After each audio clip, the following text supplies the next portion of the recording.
नमस्कार, आप देख रहे हैं व्यू न्यूज़ पावर्ड बाय विनय उजाला। आइए नजर डालते हैं 13 मई 2026 की प्रमुख खबरों पर। ट्रंप के रक्षा बजट पर बवाल, ईरान युद्ध पर अमेरिकी संसद में घमासान। हेगसेथ बोले, अब भी हमारे हाथ में सारे पत्ते। मीडिया पर भड़के राष्ट्रपति डोनाल्ड ट्रंप, ईरान को झूठी उम्मीद देने और मदद करने का आरोप लगाया। ईरानी हमलों का सऊदी ने दिया था करारा जवाब, कई इलाकों पर किए थे हवाई हमले, रिपोर्ट में खुलासा। IDMC रिपोर्ट में खुलासा, युद्ध और हिंसा ने दुनिया में मचाई तबाही, अपने ही देश में बेघर हुए 8.2 करोड़ लोग।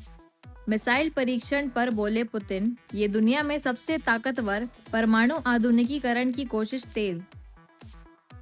ईंधन बचत के लिए गृह मंत्री अमित शाह ने घटाया काफिले का आकार, PM की अपील के बाद आधे से भी कम किए वाहन। मणिपुर में सुरक्षा बलों की बड़ी कार्रवाई, 4 उग्रवादी गिरफ्तार। बंगाल में 243 अफसर सेवा मुक्त, सरकार ने सेवा विस्तार समाप्त किया। अखिलेश यादव के भाई प्रतीक यादव का 38 साल की उम्र में निधन। महाराष्ट्र ATS का एक्शन, पाकिस्तान से जुड़े गैंगस्टर नेटवर्क पर राज्य भर में छापेमारी, कई संदिग्धों से पूछताछ। जयराम रमेश ने मंत्री जुएल ओराम को लिखा पत्र, आदिवासी अधिकारों के उल्लंघन का लगाया आरोप। पुणे के बारामती में प्रशिक्षण विमान की क्रैश लैंडिंग, किसी के हताहत नहीं होने की खबर। संभाजी नगर में AIMIM नेता के अवैध निर्माण पर चला बुलडोजर, मुख्य आरोपी निदा खान को पनाह देने का आरोप। 40 देशों में ईंधन राशनिंग और वर्क फ्रॉम होम लागू, PM मोदी ने भी की बचत की अपील। PM मोदी की अपील का दिखा असर, दिल्ली सरकार के मंत्री कपिल मिश्रा ने मेट्रो में किया सफर। नारकोटिक सेल के 100 करोड़ी इंस्पेक्टर पर 3 IPS ऑफिसर मेहरबान, CBI ने PMO को भेजी रिपोर्ट। दिल्ली की जिला अदालतों में कल वकीलों की हड़ताल, आंदोलन के चलते न्यायिक कार्य रहेगा प्रभावित। भोपाल में विवादित टिप्पणी पर बढ़ा तनाव, देर रात सड़कों पर उतरा मुस्लिम समाज, सख्त कार्रवाई की मांग की। भोपाल में मां के घर से निकलते ही छात्रा ने काटी हाथ की नस, पुलिस मामले की जांच में जुटी।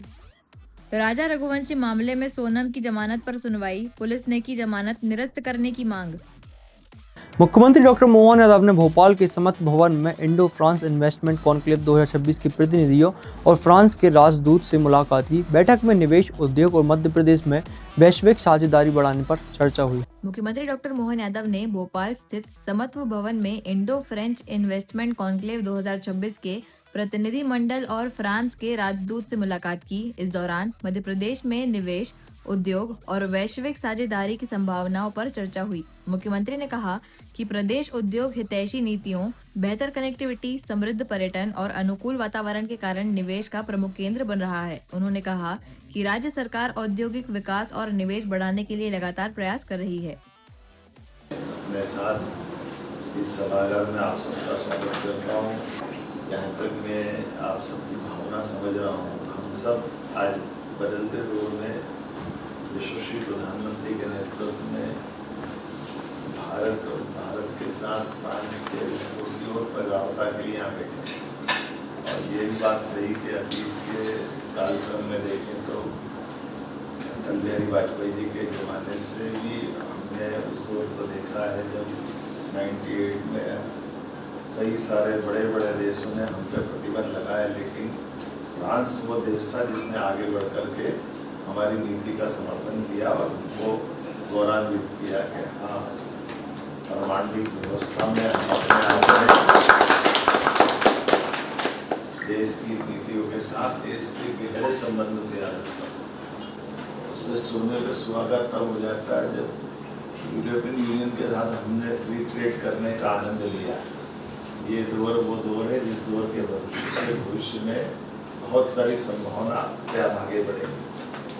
आज का दौर ये एक तरह से विविधता वाला भी है, लेकिन भविष्य की अनुकूलताओं को आगे बढ़ा करके भारत के साथ कदम से कदम मिला करके सभी क्षेत्रों में व्यापार व्यवसाय की बड़ी संभावना का क्षेत्र है। ऐसे समय में जब हम यहाँ बैठ के बात कर रहे हैं तो मैं ये बात सही GIS के बाद जब मैं डावोस था और डावोस में आपके सबके साथ में कई लोगों के साथ मिला भी था, पनडुब्बी, arrow engine technology, advance technology, बहुत सारे क्षेत्रों में आज green hydrogen, solar energy, sustainable technology, ऐसे कई क्षेत्रों में। लेकिन माननीय प्रधानमंत्री जी के नेतृत्व में मैं इतना आश्वस्त कर सकता हूँ कि आज का समय ये पक्का वाला सच्चा काम वाला है, इसमें कोई बीच में रास्ता नहीं है। हम अच्छे से काम करें और काम के लिए सारी अनुकूलताओं के साथ 2014 के बाद माननीय प्रधानमंत्री के नेतृत्व में एक बदलते दौर का भारत देख रहे हैं। इसके अंदर क्षमता भी है, योग्यता भी है और अपने सामने उधर उभरने वाले सभी उलझे सुलझे प्रश्नों को हल करने की दम भी है। दिल्ली में एबीवीपी कार्यकर्ताओं ने नीट यूजी 2026 पेपर लीक और परीक्षा अनियमितताओं को लेकर एनटीए कार्यालय के बाहर प्रदर्शन किया। छात्रों ने निष्पक्ष जांच, पारदर्शिता और दोषियों पर सख्त कार्रवाई की मांग उठाई।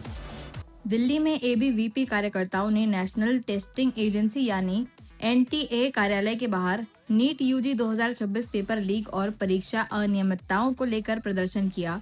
प्रदर्शनकारियों ने परीक्षा प्रक्रिया में पारदर्शिता, जवाबदेही और निष्पक्ष जांच की मांग उठाई। एबीवीपी का आरोप है कि परीक्षा में हुई गड़बड़ियों से लाखों छात्रों का भविष्य प्रभावित हुआ है। प्रदर्शन के दौरान छात्रों ने दोषियों के खिलाफ सख्त कार्रवाई और परीक्षा प्रणाली को अधिक सुरक्षित बनाने की मांग की। प्रधानमंत्री नरेंद्र मोदी की ईंधन बचत अपील के बाद इंदौर महापौर पुष्यमित्र भार्गव ने सप्ताह में एक दिन सार्वजनिक परिवहन उपयोग करने का फैसला लिया। उन्होंने नागरिकों से भी कार पुलिंग और पब्लिक ट्रांसपोर्ट अपनाने की अपील की। प्रधानमंत्री नरेंद्र मोदी के ईंधन बचत और पर्यावरण संरक्षण के आह्वान के बाद इंदौर महापौर पुष्यमित्र भार्गव ने बड़ा फैसला लिया है।